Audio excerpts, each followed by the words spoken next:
What's up, guys? The LectroFan white noise machine. So this thing has a bunch of sounds, it gets insanely loud. So you got fan noises and white noises.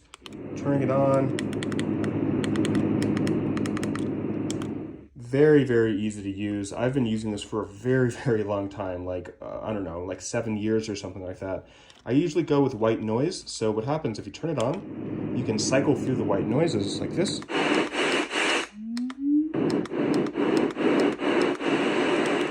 And that little noise that you heard, the little boo, that means it's starting over. So it goes from low to high. Same thing with the fan noises. Now you can cycle through the fan noises. And that means it's starting over. So that's basically it. I love this thing. It gets insanely loud, can drown out basically anything. And that's one of the reasons why I like it. Super, super, super loud.